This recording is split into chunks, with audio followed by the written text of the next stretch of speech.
தேலின் இயல்பும் நமது இயல்பும். அன்பார்ந்தவர்களே, ஒரு துறவற மடத்தில் துறவிகள் இருவர் வாழ்ந்து வந்தனர். ஒரு முறை அவர்கள் இருவரும் பேசிக் கொண்டிருக்கும் போது அவர்களுக்கு வியர்த்து கொட்டியது. அதனால் அவர்கள் காற்றோட்டமாக நடக்கலாம் என்று முடிவு எடுத்தனர். அந்த மடத்தின் அருகில் உள்ள நதி கரையோரம் நடந்து சென்று கொண்டிருந்தனர். அப்போது ஒரு தேல் தவறி தண்ணீரில் விழுந்து விட்டது. அதை பார்த்த ஒரு துறவி அதை எடுத்து தரையில் விட்டார். அப்போது அந்த தேல் அவரை கொட்டி விட்டது. கொட்டும் போது மறுபடியும் தண்ணீரில் தவறி விழுந்தது. மீண்டும் அதனை வெளியே எடுத்து விட்டார் அந்த துறவி. மறுபடியும் அந்த தேல் அவரை கொட்டிவிட்டு தண்ணீரில் விழுந்தது. மீண்டும் அவர் அதனை எடுத்து வெளியே விட்டார்.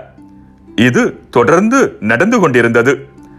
அதை பார்த்த மற்றொரு துறவி அவரிடம், அந்த தேல்தான் உங்களை கொட்டுகிறதே, ஏன் அதனை காப்பாற்றுகிறீர்கள் என்று கேட்டார். அதற்கு அந்த துறவி, கொட்டுவது தேலின் இயல்பு, உயிருக்கு போராடும் அதனை காப்பாற்றுவது என்னுடைய இயல்பு.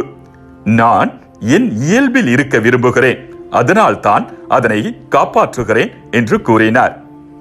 அன்பார்ந்தவர்களே, தீமைக்கு பதில் தீமை செய்யாதீர்கள், பழி சொல்லுக்கு பழி சொல் கூறாதீர்கள், மாறாக ஆசி கூறுங்கள். ஏனென்றால் கடவுள் வாக்களித்த ஆசியை உரிமையாக்கிக் கொள்வதற்கே அழைக்கப்பட்டிருக்கிறீர்கள்.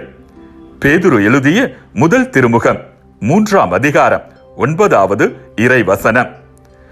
100 நண்பர்கள் தரும் ஊக்கத்தை விட ஒரே ஒரு எதிரி நமக்கு அதிகமான ஊக்கம் தருவதுண்டு. பிறர் நமக்கு துன்பம் தந்தாலும் நாம் நாமாக இருந்து எப்பொழுதும் நல்லவற்றை மட்டும் செய்து கொண்டிருப்போம். மீண்டும் மற்றொரு சிந்தனையோடு உங்களை சந்திக்கும் வரை விடை பெறுகிறேன்.